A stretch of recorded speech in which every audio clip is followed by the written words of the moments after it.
Hello students, welcome to my channel. तो आज मैं आपको जो पीएच कंसेप्ट से रिलेटेड मैंने नोट्स बनाए हैं उसको हम पढ़ेंगे। बहुत ही कंसाइज वे में मैंने यहाँ पर अपने नोट्स में लिखा हुआ है, क्योंकि ये जो नोट्स हैं ये ऐसे हैं कि हम इसको लर्न ही कर लें तो बहुत बेहतर है ना। ऐसा नहीं है कि हम इसको बहुत लंबा लंबा मैंने कुछ यहाँ पे नहीं लिखा हुआ है। ये नोट्स अगर आप बहुत ज़्यादा बिगिनर्स हैं तो आई थिंक हो सकता है आपको ये नोट्स समझने में थोड़ी दिक्कत आए, क्योंकि ना ये नोट्स हैं जो ये बिगिनर फ्रेंडली नहीं है। मैं ऐसे डायरेक्ट कह लूँ, क्योंकि ये इसमें ज़्यादा डिटेल में नहीं है। पूरा बेसिक की जो नॉलेज होती है जो वो तो हम पहले से ही पढ़ के आते हैं ना, 11th-12th है ना, और ग्रेजुएशन में भी थोड़ा बहुत हम पढ़ते ही हैं। तो वो वाली इन्फॉर्मेशंस नहीं है इसमें, बिल्कुल डायरेक्ट जो एग्ज़ाम पॉइंट ऑफ व्यू से हमारे को ज़रूरी है ना, वो इन्फॉर्मेशन इसमें है मेरे नोट्स में। तो आप थोड़ा, अगर मैं सोच रहा हूँ कि मैं जो डिटेल्ड वाला जैसे बैच होता है ना, उसमें वो वाला भी लेके आऊँ, ताकि बिगिनर फ्रेंडली जो लोग हैं ना, बिगिनर लोग हैं जो बिगिनर फ्रेंडली लोग नहीं, बिगिनर लोग हैं जो शुरू से स्टार्ट कर रहे हैं, तो उनको वो बेसिक्स कंसेप्ट ही बताऊँ, तो इसलिए मैं वो भी लेके आऊँगा। तो आप जुड़े रहिए ऋषभ लाइफ साइंसेज के साथ। आज हम पीएच कंसेप्ट करेंगे, फिर उसके बाद हमारा ये बायोकेमिस्ट्री का जो ये है ना, मैंने शुरू करा है लेक्चर्स। बायोकेमिस्ट्री के लेक्चर्स में जो है उसके बाद जो हमारी ये वाली बायोकेमिस्ट्री है, जनरल बायोकेमिस्ट्री है, अभी तक जो मैं पढ़ा रहा था, वो जनरल बायोकेमिस्ट्री जो है वो ख़त्म हो जाएगी। फिर हमारे जो कंसेप्ट है वो हमारे मेटाबॉलिज्म वाला जो कंसेप्ट है वो शुरू हो जाएगा। मेटाबॉलिज्म में भी उसके बाद हमारा शुरू होएगा हमारा कार्बोहाइड्रेट का मेटाबॉलिज्म। बट मैं मेटाबॉलिज्म का अभी पार्ट नहीं करवा रहा हूँ, क्योंकि मेटाबॉलिज्म जो है वो इतना इम्पॉर्टेंट नहीं है। मतलब अगर हम सारे मेटाबॉलिज्म की बात करें तो जो मेटाबॉलिज्म इंपॉर्टेंट है वो कार्बोहाइड्रेट का मेटाबॉलिज्म इंपॉर्टेंट है एग्ज़ाम पॉइंट ऑफ व्यू से, क्योंकि एग्ज़ाम में बहुत सारा सिलेबस हो जाता है, फिर इतना कुछ पढ़ने का कोई फ़ायदा नहीं है। तो इम्पॉर्टेंट वाली भी अगर हम पढ़ लेंगे, जैसे अगर आपने इसको टारगेट ही नहीं किया, कई लोग बायोकेमिस्ट्री को कम टारगेट करते हैं, तो वो जो अनइम्पॉर्टेंट मेटाबॉलिज्म वाले जो चीज़ें हैं हम तो करेंगे सब कुछ ही, पर मैं बता रहा हूँ जो इम्पोर्टेंट है वो बता रहा हूँ। तो वो वाला तो इम्पोर्टेंट है, जो कार्बोहाइड्रेट है वो तो इम्पोर्टेंट है, तो वो हम करेंगे। बट मैं तो सब कुछ ही करवाऊँगा, बट वो आप कर लेना, कार्बोहाइड्रेट वाला तो आप ज़रूर कर लेना। और जो ये वाला अभी तक मैंने जितना भी यहाँ पे पढ़ाया है, देखिए जितना भी फैट्स के बारे में, लिपिड्स के बारे में, जो भी है ना, न्यूक्लिक एसिड्स के बारे में, अमाइनो एसिड्स के बारे में, जो भी है जितना भी कुछ है, जो जनरल इसकी हमारी क्लासिफिकेशंस हैं अमाइनो एसिड से रिलेटेड, और एंजाइम काइनेटिक्स, ये वाला जो सारा पोर्शन है, ये वाला पोर्शन तो बहुत ही इंपॉर्टेंट है। ये वाला पोर्शन आता ही है, क्योंकि ये वाला पोर्शन ना कनेक्टेड है एक्चुअली, दूसरे यूनिट्स के साथ कनेक्टेड होके भी आता है, जैसे यूनिट 2 के साथ, 3 के साथ, इसलिए कंसेप्ट जो है वो कनेक्टेड होके आते हैं। फिर जो लास्ट यूनिट है उसके साथ भी कनेक्टेड होके आते हैं। तो इतनी इन्फॉर्मेशन तो बायोकेमिस्ट्री की सब ही लोगों को होनी चाहिए, जो चाहे वो कोई भी हो। बाकी मेटाबॉलिज्म की बात करें तो मेटाबॉलिज्म अभी मैं क्या कहते हाँ, और आज की क्लास में हम पीएच कंसेप्ट पढ़ेंगे। मैं इतना इसलिए बता रहा हूँ क्योंकि फिर मैं ये लास्ट अभी फ़िलहाल तो ये मतलब मतलब हाल फिलहाल में मैं अभी पीएच कंसेप्ट के बाद डायरेक्टली इसमें नहीं, ये नहीं, इसकी वीडियोस नहीं लेके आऊँगा बायोकेमिस्ट्री की, क्योंकि मैं सोच रहा हूँ थोड़ा अभी आराम से लेके आऊँ बायोकेमिस्ट्री की वीडियोस। बाकी आप मुझे बताना कि आपको कैसा रहेगा। मैं सोच रहा हूँ कि अभी जो डीबीटी का एग्ज़ाम आ रहा है उसके मैराथॉन्स लेके आऊँ, क्योंकि उसके भी मैंने मैराथन के जो है वो नोट्स मैंने बनाए हुए हैं, और क्योंकि मैं नोट्स तो हर चीज़ के बनाता रहता हूँ, तो जो क्वेश्चंस है उसकी प्रैक्टिस ही मैं करवाने की सोच रहा हूँ। तो आप मुझे बताना कि आपको कैसा रहे, क्या आपको चाहिए, थोड़ा कम्युनिकेट करोगे तभी मुझे पता चलेगा।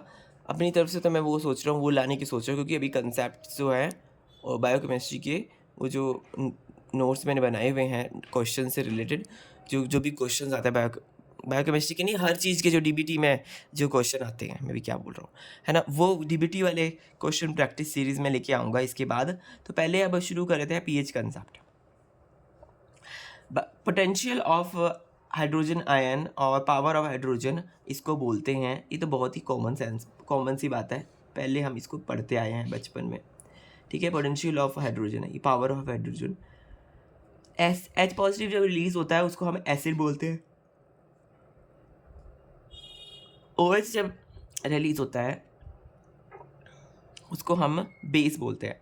और एसिड भी दो प्रकार का होता है, स्ट्रॉन्ग एसिड और वीक एसिड। पीएच जो है उसका एसिड का वो स्मॉलर देन 7 है, ऑब्वियसली ये तो पता ही होगा आपको। और पीएच बेस का ग्रेटर देन 7 है, ठीक है।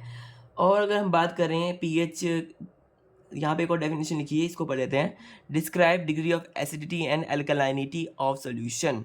ये किसको डिस्क्राइब करता है? जो डिग्री ऑफ एसिडिटी है और अल्कलाइनिटी है सॉल्यूशन की, उसको ये डिस्क्राइब करता है पीएच का कंसेप्ट। एसिड की बात करें तो HCl की बात करें जो वो स्ट्रॉन्ग एसिड है। वीक एसिड कौन सा है? Acidic acid. एच पॉजिटिव इसमें ज़्यादा है, ऑब्वियसली इसमें एच पॉजिटिव कम है। पीएच स्ट्रॉन्ग एसिड का कम है, वीक एसिड का थोड़ा पीएच ज़्यादा है। POH स्ट्रॉन्ग एसिड का ज़्यादा है, वीक एसिड का कम है। OH negative ions, OH negative ions जो हैं वो कम है इसमें, और इसमें ज़्यादा है OH नेगेटिव आयंस, ठीक है। ऑब्वियसली एसिड ज़्यादा एसिड में होंगे तो कम होंगे, क्योंकि बेस की में होता है OH आयन ज़्यादा होते हैं, और यहाँ पे OH आयन वीक बेस में कम होंगे। वीक एसिड थोड़ा, वीक बेस जो है वो थोड़ा एसिडिक टाइप का हो गया, क्योंकि एसिड की वो पास है। ऐसी वीक एसिड जो है वो बेस की तरह है थोड़ा बहुत, क्योंकि उसमें वो बेस के पास है। पूरा जब हम पीएच का कंसेप्ट पढ़ते हैं, पूरा हम पीएच चार्ट देखते हैं, उसमें हमें पता है ना कैसे है। तो वो भी मैं पीएच चार्ट तो यहाँ पे बताऊँगा नहीं, क्योंकि वो बहुत ही बेसिक बात है, ठीक है। अब हम यहाँ पे देखते हैं, बाकी ये सब चीज़ें लिखी हुई हैं, पूरा कंपैरिजन लिखा हुआ है ना, वो आप देख लेना कि पीएच जो है वो ज़्यादा है कम है क्या है।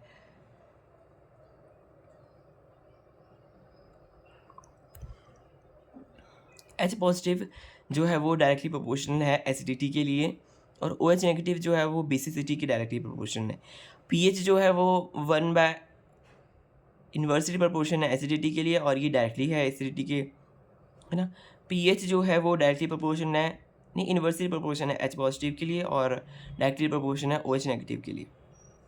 पीएच और पीओएच, है ना, आपस में कैसे हैं? आपस में एसिडिक जो है वो इन्वर्सली प्रोपोर्शन है पीएच के। हाँ, अगर पीएच कम होगा तो ज़्यादा एसिडिक होगा, ऐसा होता है ऑब्वियसली। पीएच कम होगा तो ज़्यादा एसिडिक होता है। पीओएच ओएच नेगेटिव के इन्वर्सली प्रोपोर्शन है, यस ये भी सही है। पीओएच एसिडिक, ओएच ओएच की बात हो रही है, ओएच होगा तो क्या होगा? बेस होगा। तो ऑब्वियसली अगर ओएच जो है वो कम हो गए तो इसका मतलब वो ज़्यादा,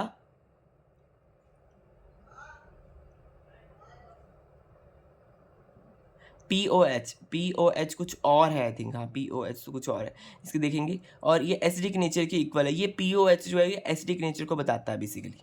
हाँ एसिडिक नेचर को बताता है, ठीक है, वो एसिडिक नेचर को बताता है। ऑब्वियसली ये कम हो गया, एसिड में तो ओ एच कम होते हैं तो इसका मतलब ज़्यादा एसिडिक होगा, है ना। ओ एच नेगेटिव जो है वो inversely proportional to acidic nature. तो ओ एच का अलग कंसेप्ट है, ये बेस से रिलेटेड है। अगर एसिडिक कम होगा तो ऑब्वियसली बेसिक ज़्यादा होगा, ठीक है। ये सब इंपॉर्टेंट चीज़ें मैंने यहाँ पे लिखी हैं। अब हम देखते हैं फार्मूलाज जो हैं पीएच के से रिलेटेड, वो कौन कौन से फार्मूलाज हैं, क्योंकि ये चीज़ें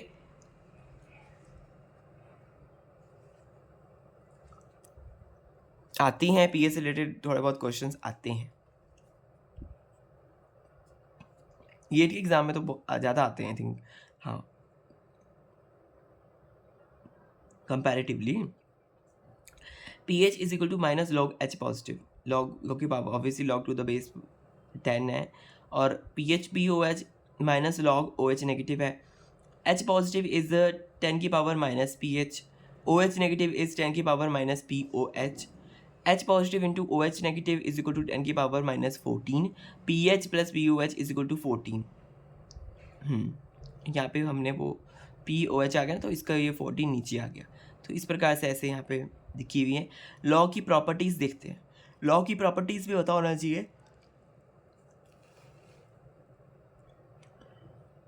वैसे तो ये भी बहुत वैसा ही है, कंसेप्ट तो बहुत पुराना है ये लॉग, वो लॉग वाला कि हम तो लॉग पहले से पढ़ते आ रहे हैं, है ना। 11वीं 12वीं में हम पढ़ते ही थे इसको कि क्या होती है लॉग की प्रॉपर्टीज़, फिजिक्स में भी पढ़े हुए होंगे। तो देखिए लॉग एक्स क्या होता है, log X is equal to Y, X is equal to 10y, ठीक है, 10 आ जाएगा यहाँ पे, जब इसको हम कन्वर्ट करेंगे तो यहाँ पे 10y आ जाएगा और उसकी पावर बन जाएगी y। तो ये कंसेप्ट है जब हम सॉल्व करते हैं, अगर लॉग ऐसे होगा, फिर लॉग एक्स है, एक्स कुछ पूछा हुआ है तो फिर हमें उसकी पावर जो है, यहाँ पे 2 लिखा हुआ है, लॉग एक्स इक्वल 2 लिखा हुआ है तो उसकी पावर 2 हो जाएगी, ऐसे होता है, पावर में चला जाता है। Log X by log X by Y है, तो ये इसको हम सॉल्व करेंगे तो log X minus log Y हो जाएगा। ये एक कैलकुलेशन से रिलेटेड यहाँ पे प्रॉपर्टीज़ हैं कि कैसे कैलकुलेट करते हैं। थर्ड है लॉग एक्स वाई, तो उसको करते हैं X log X plus log Y, ऐसे करेंगे उसको। अगर है कि Y X is equal to log 10 minus Y, तो X is equal to minus Y log 10 और लॉग एक्स वाई, और फिर इसका जो हाँ ये जो y, ये y है एक्चुअली y, फिर ये y जो है वो आगे आ जाता है, जब इसको हम सॉल्व करेंगे तो y यहाँ आ जाएगा और log x की पावर जो है वो हम लिखेंगे, चाहे log 2 हो चाहे 4 हो, जो हम यहाँ पे लिखेंगे। तो ये एक प्रॉपर्टीज़ है कैलकुलेशन के पॉइंट ऑफ व्यू से ये है, तो अब इसको नोट डाउन करना, फिर आप इसको हम ये जो पीएच कंसेप्ट जो है इसके क्वेश्चंस भी अगर हम देखेंगे ना, तो ये सब प्रॉपर्टीज़ जो है वो काम आएंगी, ये सब प्रॉपर्टीज़ में वहाँ पे फिर जब सॉल्व करेंगे उसके क्वेश्चंस तो ये काम आएगा, ठीक है। P H is equal to minus log H positive minus log H positive, P O H is equal to minus log O H negative, O H positive is equal to minus H positive is equal to 10 की power minus P H, ठीक है। H यहाँ पे आ गया और obviously log की वजह से 10 माइनस पी एच हो गया। तो ये डायरेक्ट चीज़ है, डायरेक्ट अगर हमें करना हो तो डायरेक्ट हम अगर हमें पता होगा तो हमें इतना यहाँ पे दिमाग ख़राब नहीं होगा कैलकुलेशन के टाइम में, हम direct H positive equal to minus 10 P H होगा और O H is equal to minus, ये भी वही सेम ही बात है, log minus O H. P O H और ओ एच में फ़र्क है, पी ओ एच को यहाँ पे कन्वर्ट करा, पी ओ एच को कन्वर्ट करेंगे तो यहाँ ओ एच आएगा और log to the power minus P O H आएगा, सेम ही है लॉग, उसको दोनों में थोड़ा सा फ़र्क है। वैसे यहाँ पे 10 आ रहा है, 10 minus to power P H, और यहाँ पे log minus to power P O H. ये तो कैलकुलेशन से रिलेटेड यहाँ पे प्रॉपर्टीज़ थी लॉग की, जो कि पी एच कंसेप्ट में जरूरी होती है। अब मैंने यहाँ पे कुछ इंपॉर्टेंट बातें लिखी हुई हैं, जो डायरेक्ट क्वेश्चंस अगर आ गया कोई, तो उसको सॉल्व करने के हिसाब से ना बहुत ज़्यादा ट्रिक्स भी लिखी हुई है, यहाँ पर ट्रिक्स लिखी हुई हैं, तो उसको हम देखेंगे। उससे पहले हम थोड़े बहुत क्वेश्चंस देख लेते हैं कैसे क्वेश्चंस हैं। एग्जांपल के तौर पे मैंने यहाँ पे क्वेश्चंस जो हैं वो नोट डाउन करे हुए हैं, जस्ट फॉर एग्जांपल, ताकि हमें ऐसे प्रैक्टिस तो नहीं कर पाए होगी, सिर्फ एग्जाम्पल के बेसिस पे। पीएच ऑफ मोनोप्रोटोनिक एसिड, अगर मोनोप्रोटोनिक एसिड होगा तो उसका पीएच कैसे निकालना है, तो वो मैंने यहाँ पे सिखाया हुआ है। और यहाँ पे वेरी डाइल्यूटेड सॉल्यूशन का सिखाया हुआ है, उसको बाद में देखें। पहले मोनोप्रोटोनिक एसिड का देखेंगे कि अगर एक ही एसिड है, तो एक ही प्रोटोन वाला एसिड है, तो क्या होगा। तो calculate pH of 0.01 molar HCl, 0.01 molar HCl का अगर हमें पीएच निकालना है तो कैसे होगा। तो HCl जो है वो H पॉजिटिव और Cl नेगेटिव में टूटता है, ये हमें पता है, ठीक है। मोनोप्रोटोनिक मतलब इसमें एक ही प्रोटॉन है, H पॉजिटिव इसमें एक ही है, इसलिए ये मोनोप्रोटोनिक एसिड है। कौन सा, HCl मोनोप्रोटोनिक एसिड है। इसकी कंसनट्रेशन मोलर में दे रखी है, जो कि 0.01 है, 0.01 है। तो इसका मतलब ये भी 0.01 होगा, ये भी 0.01 होगा, ठीक है। जब ये टूटेगा तो दोनों 0.01 होगी। 0.01 का मतलब है 10 टू द रेज टू 10 की power 10 to the raise to the power 10 raise to the power 2, 10 raise to the power 2, 10 raise to the power 2, ये इसका है जब इसको सॉल्व करते हैं, ठीक है। तो पीएच क्या होगा इसका, पीएच का फार्मूला, बेसिक फार्मूला इसका है log H positive, log H positive. PH का जो फार्मूला है, जो यहाँ वाला देखिए, पीएच के फॉर्मूले, log pH is equal to log H positive minus B minus log H positive, P O H minus log O H negative. तो ये सारे फार्मूले जो हैं वो हम देखेंगे यहाँ पे। तो ये वाला फार्मूला देखिए मैंने यहाँ लगाया है, आप ऋषभ लाइफ साइंसेस को जल्दी से सब्सक्राइब कर लीजिए ताकि आपको ये जो मैं पढ़ाता हूँ ये आपको मिस ना हो, ठीक है। मतलब अपने पेस पे मैं ज़्यादा जल्दी तो क्लासेस नहीं ले पाता हूँ क्योंकि मुझे और भी काम होता है एक्चुअली, है ना। तो फिर बट मैं क्लासेस लेता हूँ, ऐसा नहीं है कि हाँ, जिस पर हिसाब से मैं मतलब लेता हूँ मेरा अलग थोड़ा वो है, थोड़ा सा अभी फ़िलहाल स्लो चलता है क्लासेस, है ना, धीरे-धीरे आती हैं, 2-3 दिन के बाद आती हैं, पर आ जाती हैं, ऐसा नहीं है, आएँगी तो हैं। तो आप जैसे कई लोगों ने कई सारे यूनिट्स करे हुए हैं, कुछ यूनिट नहीं करे हुए हैं, तो और कई लोग होते हैं लॉन्ग टर्म के हिसाब से पढ़ते हैं, मतलब जैसे वो बीएससी में हैं, तो तभी पढ़ रहे हैं, तो उनके लिए ये मेरा चैनल बहुत अच्छा है। तो क्योंकि मैं आराम-आराम से सब कुछ ही पढ़ा रहा हूँ, ठीक है? तो आप ज़रूर शेयर करें और जो पुराने पढ़े हुए हैं उनके पास नोट्स भी हैं, थोड़ा बहुत उनको एडिशन करना है उनके लिए भी सही है ना। तो इस हिसाब से मैं अपने चैनल को लेके चलता हूँ, जो मेरी विज़न है इस प्रकार की है, क्योंकि मेरे को अब भी फ़िलहाल, है ना, फिर मेरे को भी पढ़ना होता है, फिर मेरे पास इतना अभी फ़िलहाल मैं टाइम नहीं निकाल पाता हूँ इस चीज़ के लिए, मतलब पढ़ाने के लिए। और अभी वैसे भी फ्री में ही मैं दे रहा हूँ कंटेंट, तो इसलिए भी टाइम के हिसाब से वो नहीं है कि बिल्कुल ही जल्दी-जल्दी आपको सारे देखने को मिलेंगे। तो जैसे-जैसे मुझे टाइम मिलेगा वैसे-वैसे मैं आपको शेयर करता रहूँगा। बट शेयर ज़रूर करूँगा सारे के सारे, और ऐसा नहीं है कि कोई भी वीडियोज़ को मैं फिर हटाऊँगा नहीं, वो चैनल में रहेंगी। ठीक है? तो आप ज़रूर फिर बाद में भी अगर आपको रिवीजन करनी होगी, जैसे कोई रिवीजन करते हैं, पुराने पढ़े हुए हैं जो, है ना, कहीं से ही पढ़े हुए हैं, तो उनको दोबारा सब्सक्रिप्शन नहीं खरीदना है, तो वो ही मेरे चैनल से रिवीजन कर सकते हैं। क्योंकि रिवीजन पॉइंट ऑफ व्यू से तो मैंने बहुत ही अच्छे लेवल में पढ़ाया है, जहाँ तक मुझे लगता है। बाकी आप मुझे बताएँ कि आपको कैसा लग रहा है ना? आपको खुद आपको पता लगेगा। जो मेरे बाकी के यूनिट्स भी मैंने कवर करे हैं रिवीजन पॉइंट ऑफ व्यू से, वो मैंने बहुत ही अम, अच्छी क्वालिटी का मैंने आपको पढ़ाया है। जैसे मैंने खुद पढ़ा हुआ है, वैसे मैंने आपको पढ़ाया है। मैंने ऐसा नहीं करा कि भई नहीं, इनसे ये चीज़ नहीं शेयर करूँगा, ऐसा नहीं किया हुआ मैंने, ठीक है? चलो मैं ज़्यादा बातों में क्या जाना, फ़िलहाल अभी हम पढ़ लेते हैं इसके जो न्यूमेरिकल्स है। फिर हमने देखिए इस पीएच का जो फ़ॉर्मूला है वो है log minus log OH minus log H positive, ये इसका फ़ॉर्मूला है, ठीक है?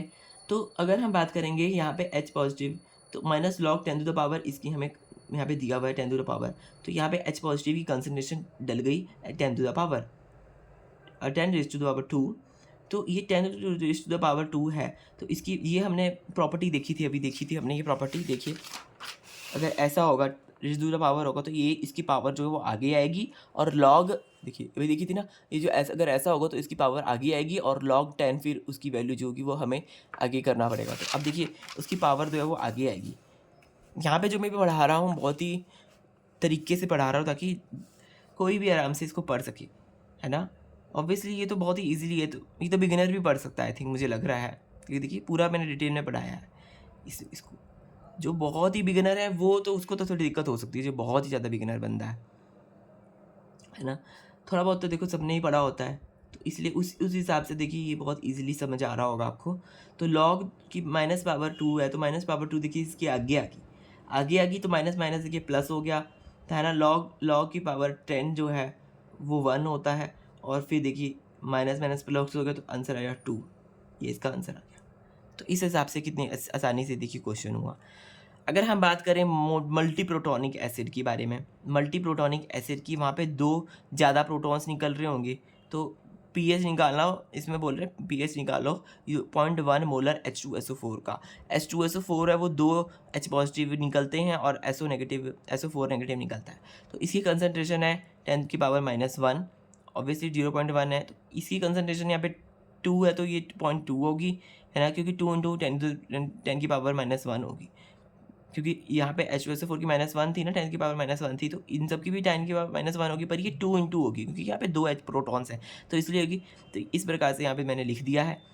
तो देखिए, तो अगर ऐसा आता है 2 इंटू 10 की पावर -1 आता है, तो इसकी प्रॉपर्टी भी मैंने आपको अभी पहले बताई कि लॉग माइनस, हमने फार्मूला तो वही लगाया है, log minus log H positive हमने फार्मूला लगाया है, पर इसकी प्रॉपर्टी जो है वो हमने ये वाली लगाई है, देखिए मल्टीप्लाई वाली इसकी प्रॉपर्टी लगाई है। हाँ, आई थिंक मैंने वो प्रॉपर्टी यहाँ पे नहीं लिखी है, बट बहुत ही ईजी प्रॉपर्टी है। ये देखिए बहुत ही ईजी प्रॉपर्टी, कुछ नहीं है इसमें। देखिए यहाँ देखिए, जब ऐसा कुछ है -2 इंटू 10 की पावर -1 है, तो यहाँ पे क्या हो रहा है, देखिए माइनस तो यहाँ पे आ गया है ना, तो log 2 हो गया, इसे log 2 से मल्टीप्लाई कर log 2, log 10 की पावर -1 से मल्टीप्लाई तो log 10 -1, तो log 2 की वैल्यू अब हमें यहाँ पे लिखनी होगी log 2, और log 10 तो देखिए 1 होता, तो फिर 1 आ गया, -1 होता है, log 10 होता है -1, तो -1 हमने यहाँ लिख दिया, मल्टीप्लाई 1।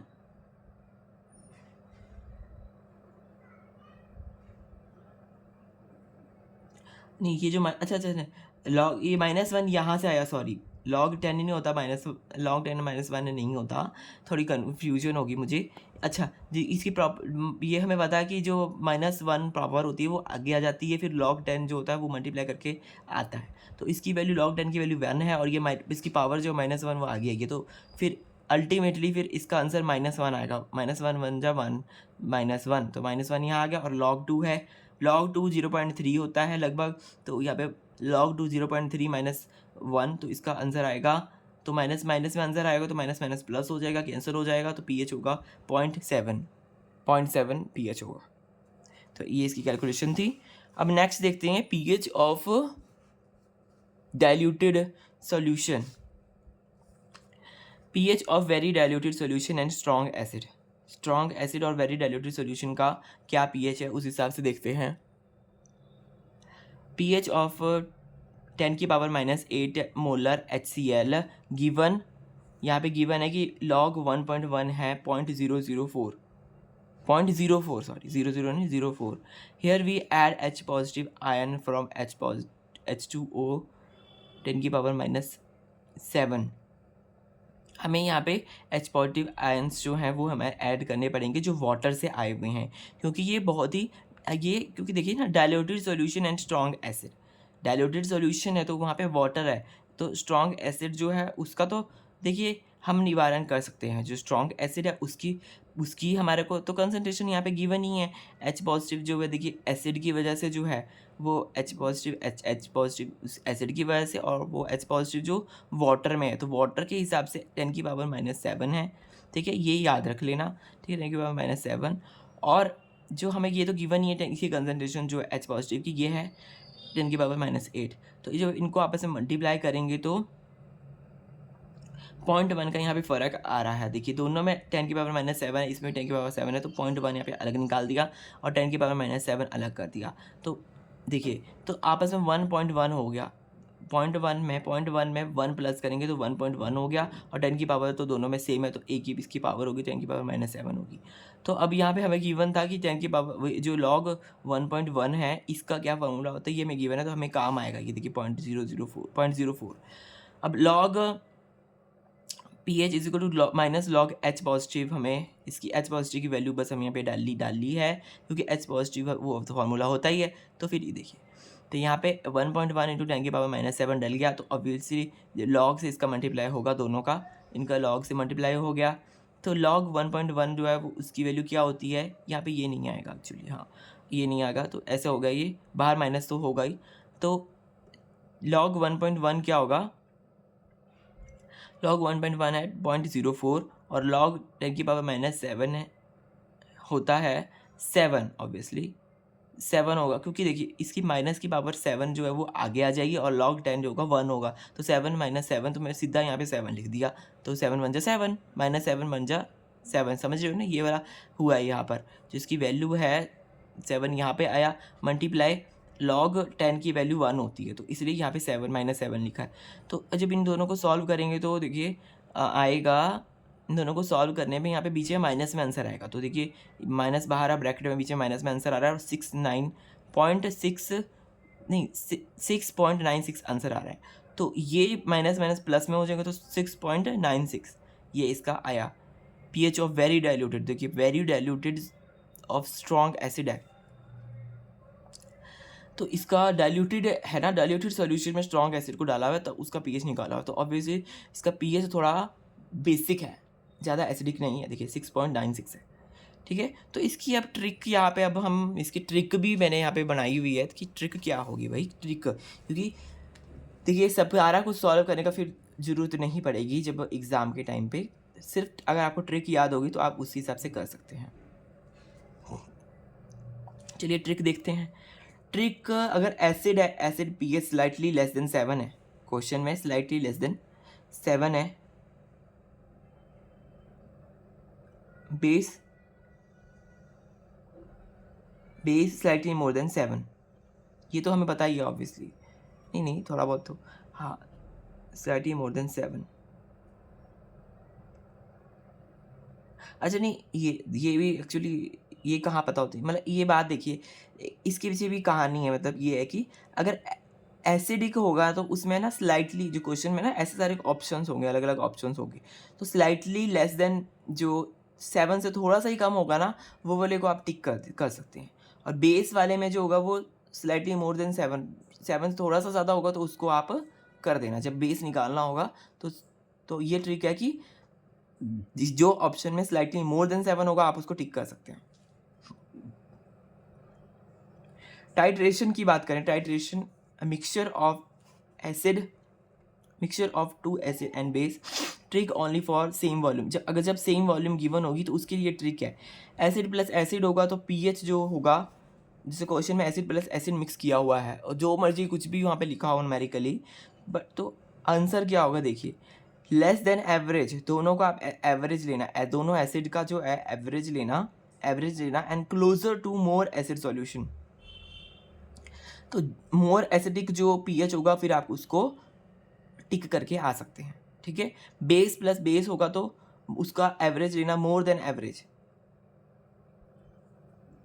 हाँ एवरेज लोगे ना, दोनों का एवरेज लोगे तो थोड़ा सा एवरेज से जो ज़्यादा होगा वो आपका आंसर होगा। यहाँ पे एवरेज से तो जो थोड़ा कम होगा वो आपका आंसर होगा एसिड के केस में। बेस के केस में जो एवरेज से थोड़ा ज़्यादा होगा वो आपका आंसर होगा। इन दोनों की वैल्यू गिवन होगी ना पेपर में, दोनों की वॉल्यूम्स जो भी पीएच होगा उन दोनों का गिवन होगा, फिर उनका एवरेज लेना, उनको 2 से डिवाइड करना, फिर जो 2 से डिवाइड करके एवरेज का मतलब तो यही होता है, जो 2 से डिवाइड करते हैं 2 से डिवाइड करोगे इसका एवरेज आ जाएगा। फिर जब इसका एवरेज आ जाएगा तो जो ऑप्शंस गिवन होंगे वहाँ पर जो उस एवरेज वाले ऑप्शन से ज़्यादा वाला वैल्यू होगा उसको आप टिक कर सकते हैं, बेस और बेस के केस में। एसिड के केस में देखिए समझ आ रही है ना ट्रिक, थोड़ा ये ट्रिक्स भी ट्रिकी हैं समझनी एक्चुअली, है ना।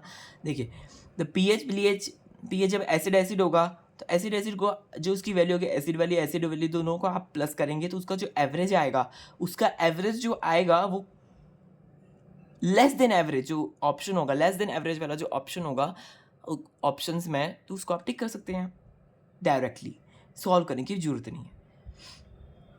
हाँ जो इसका बेसिक फार्मूला है ना उससे सॉल्व करने की ज़रूरत नहीं है, थोड़ा आपको मैथ लगानी पड़ेगी, एवरेज करना ही पड़ेगा, कहीं आप सोचिए कि भाई ऐसा नहीं होता, ठीक है कि पूरा ही आप ऐसे आँख बंद करके टिक मार देंगे, नहीं ऐसा तो नहीं होगा। एसिड प्लस बेस होगा तो पीएच जो होगा वो नियर टू 7 होगा, इसमें कोई एवरेज नहीं करना, तो सिंपल ये पता है कि एसिड प्लस बेस होगा तो पीएच नियर 7 और या फिर पूरा 7 ही हो सकता है, ठीक है, ये बात है। हाँ क्योंकि देखिए ना यहाँ पे ये वाला जो पहले वाला क्वेश्चन था ये भी कुछ एसिड प्लस बेस वाला ही कंसेप्ट था। यहाँ पे डाइल्यूटेड सॉल्यूशन का मतलब क्या हो गया, बेस तो हो गया और स्ट्रॉन्ग एसिड हो गया तो मतलब एसिड है। तो एसिड जब बेस को किया, इतना सॉल्व करा, देखिए कितना पूरा फार्मूला लगाया है मैंने यहाँ पर। इसको इतना करने में देखो कितना टाइम लगता है, एग्जाम में क्या इतना टाइम होता है, नहीं होता है, बिल्कुल भी नहीं होता है इतना टाइम। तो डायरेक्टली आप देखिए ऑप्शन क्या आया, 6.96 आया, स्लाइटली 7 और नियर टू 7 या फिर नियर टू 7, अब ये 7 तो नहीं है पूरा लिखा हुआ पर नियर टू 7 तो है, राउंड में करेंगे तो कि 7 ही आएगा।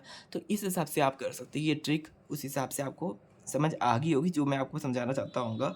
नहीं आई तो आप दोबारा देखिए वीडियो को। अब हम यहाँ देखते हैं ये तो ट्रिक्स थी, अब ये तो अब हम वीक एसिड की थोड़ी यहाँ पे देख लेते हैं, वीक एसिड का पीएच कैसे होता है। वीक एसिड है तो H A is equal to H positive and A negative, K A निकालेंगे, के ए तो एच पॉजिटिव की कंसनट्रेशन और ए नेगेटिव की concentration divided by H A concentration. के ए अगर ज़्यादा है तो एच पॉजिटिव भी ज़्यादा होगा, तो ये डायरेक्टली प्रोपोर्शनल हो गए दोनों, स्ट्रॉन्ग एसिड उसे बोलेंगे। के ए हेल्प टू कंपेयर एसिड्स, के ए जो होता है ये जो है किसको कंपेयर करके हेल्प करने की मदद करता है, ये एसिड को कंपेयर करके करने में मदद करता है, एसिड्स जो होते हैं उनको कंपेयर करने में मदद करता है। एक है A1, A2, A3।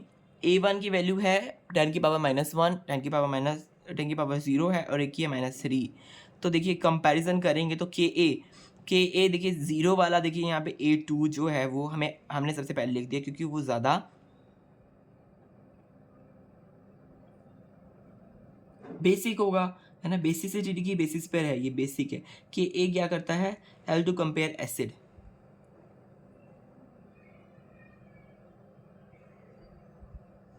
अच्छा, एसिड को कंपेयर करने में मदद करता है ये। के ए अगर ज़्यादा होगा तो इसका मतलब स्ट्रॉन्ग एसिड है। तो यहाँ तो के ए कम है, 10 की पावर 0 ही है, तो 0 ही है, तो इसका मतलब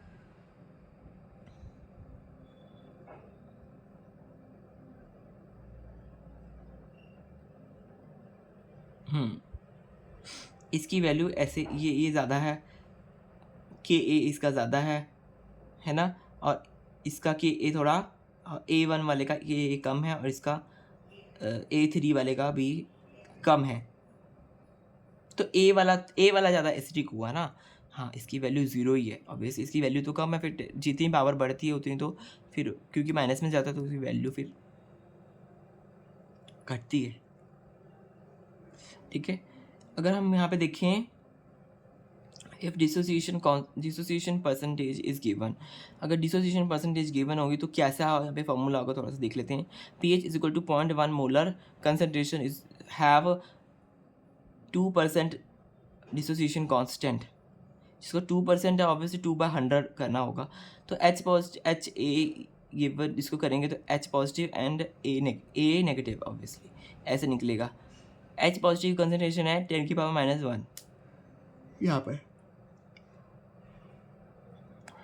ये मतलब एच ए की कंसनट्रेशन गिवन है और 2% इसका डिसोसिएशन कांस्टेंट गिवन है। तो H पॉजिटिव क्या होगा यहाँ पर 0.1 तो ये है ही, 0.1 तो ये है ही, दोनों ही 0.1 है, तो 0.1 इंटू 10 की पावर 0.1 मल्टीप्लाई 2 डिवाइडेड बाई 100, क्योंकि यहाँ पे डिसोसिएशन कांस्टेंट है तो उसको हटाने के लिए कांस्टेंट को परसेंटेज को वो कन्वर्ट करने के लिए तो हम 100 से डिवाइड करते हैं, तो इसलिए यहाँ पे डिवाइड करा तो H पॉजिटिव की यहाँ पे वैल्यू आ गई 2 इंटू 10 की पावर -3, बस H पॉजिटिव की कंसेप्ट पावर आ गई, तो इसका मतलब हमारा पीएच भी वो क्वेश्चन भी सॉल्व होगा, क्योंकि फिर अब हमें जो माइनस लॉग H पॉजिटिव है उसमें ये H पॉजिटिव की वैल्यू जब डाल देंगे तो यहाँ पर आंसर आ जाएगा फिर।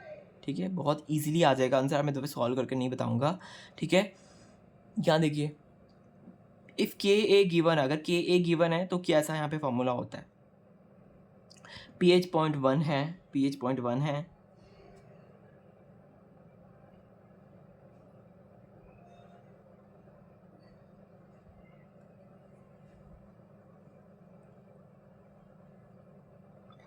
पॉइंट 1 है और के ए माइनस की पावर 2 है।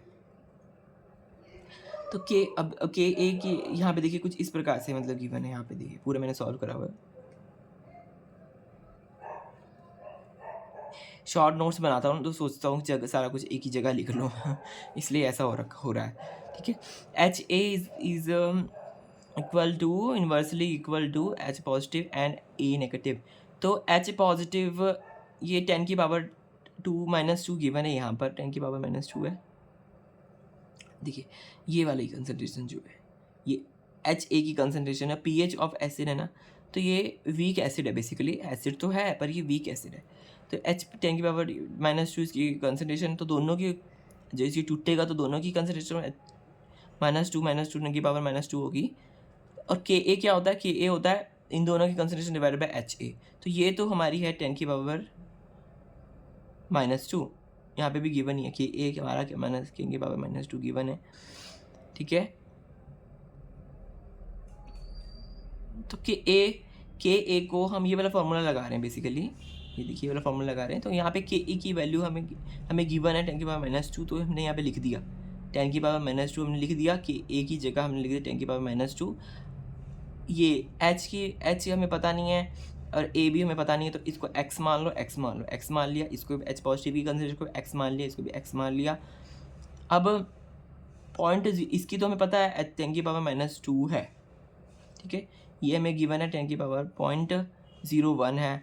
ठीक है, ये हमें यहाँ पे लिख लिया, तो x इंटू एक्स अब यहाँ पे क्या हमारे पास x इंटू एक्स हो गया, ये यहाँ पे जाके मल्टीप्लाई होगा, तो 10 की पावर 2, 10 की पावर, ये भी 10 की पावर 2 ही है, 10 की पावर -2 ही है, तो यहाँ पे लिख दिया आपने, फिर x इंटू एक्स लिख दिया और 10 की पावर -2 मल्टीप्लाई 10 की पावर -2, तो ये हो गया x इंटू एक्स हो गया 10 की पावर 2, और ये दोनों में सेम है, दोनों को सेम को करेंगे तो पावर ये इसकी 2 हो जाएगी, 10 की पावर -2 की पावर 2 होगी, तो यहाँ पे जो पावर 2 थी वो इससे पावर 2 से कट गया, तो x की वैल्यू आ गई 10 की power x is equal to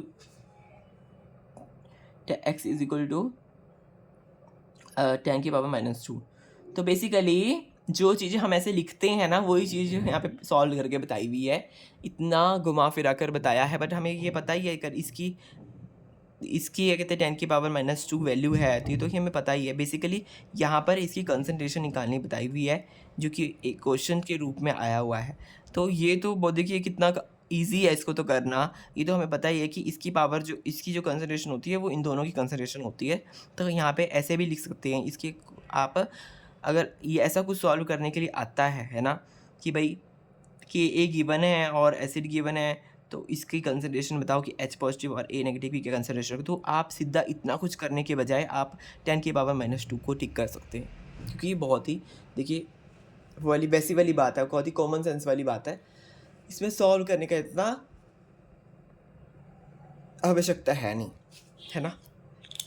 तो अभी फ़िलहाल pH का इतना ही कंसेप्ट है ना, जो मैंने लिखा हुआ है पूरे, मैंने यहाँ पे पूरा जो भी फार्मूलाज बताए हैं, थोड़े बहुत क्वेश्चंस भी मैंने आपको सॉल्व करवाए हैं।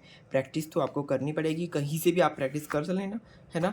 और फिलहाल तो मैं अपने चैनल में मैं क्या लेके आऊँगा नेक्स्ट क्लास में, वो लेके आऊँगा DBT की रिवीजन लेके आऊँगा, क्योंकि बायोकेमिस्ट्री आई थिंक अभी फ़िलहाल वैसे भी कम ही लोग बायोकेमिस्ट्री को वो करते हैं, टारगेट करते हैं, पर जो करते हैं उनको इतना तो करना ही चाहिए कि जितना मैंने अभी तक पढ़ा दिया, देखिए पीएच तक पढ़ाया मैंने अभी, तो उससे पहले जितना भी मैंने कुछ पढ़ाया जिसको डर भी लगता है बायोकेमिस्ट्री से, तो इतना तो इतनी वाली बायोकेमिस्ट्री से मत डरो, क्योंकि ये तो इजी है और बहुत ही आपको मैंने पढ़ा दिया, देखिए कितनी अच्छी डिटेल में पढ़ाया मैंने आपको, पूरा लिपिड्स हैं, है ना, लिपिड्स पढ़ाए हैं और क्या क्या पढ़ाया, और कार्बोहाइड्रेट्स पढ़ाए मैंने, कार्बोहाइड्रेट्स नाइट्रोजिनस बेस्ड जो न्यूक्लिक एसिड्स पढ़ाए हैं, रामाचंद्र प्लॉट पढ़ा, अमीनो एसिड्स पढ़े, है ना, अमीनो एसिड्स की डिफरेंट प्रॉपर्टीज़ पढ़ी हैं, अमीनो एसिड्स की ट्रिक पढ़ी है कैसे याद करना है, फिर उसको हमने हेलिक्स देखा, स्ट्रक्चर देखा, टर्शरी प्रोटीन का स्ट्रक्चर, बायोमोलिक्यूल्स सारे जितने भी थे वो सारे हमने पढ़े। तो ये वाली जो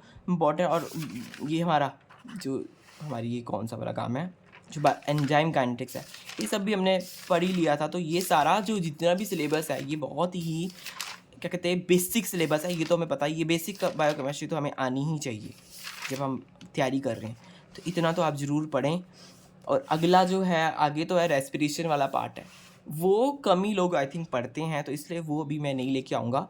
रेस्पिरेशन और बेसिकली जो कार्बोहाइड्रेट वाला मेटाबॉलिज्म है वो शुरू होगा, तो कार्बोहाइड्रेट वाला मेटाबॉलिज्म है वो इम्पॉर्टेंट है, मैं नहीं मना कर रहा, मैं लेके आऊँगा। और बाकी सारे मेटाबॉलिज्म जो है वो इतने खास इंपॉर्टेंट नहीं है, बट पढ़ाऊँगा तो मैं सभी, बट अभी फ़िलहाल मैं उससे पहले, क्योंकि DBT एग्ज़ाम है, देखिए कई लोग करते हैं DBT एग्ज़ाम की प्रिपरेशन, तो उसकी मैं क्लासेस लेके आऊँगा अब, है ना, आने वाला है वो अगले महीने, मतलब आ ही गया समझो, ज़्यादा दूर नहीं है ना। तो उसकी प्रैक्टिस करेंगे नेक्स्ट क्लास में DBT से रिलेटेड। तो आज के लिए इतना ही फ्रेंड्स, बाय बाय। तो स्टूडेंट्स आप मुझे ज़रूर सब्सक्राइब करें, तो bye bye, have a nice day.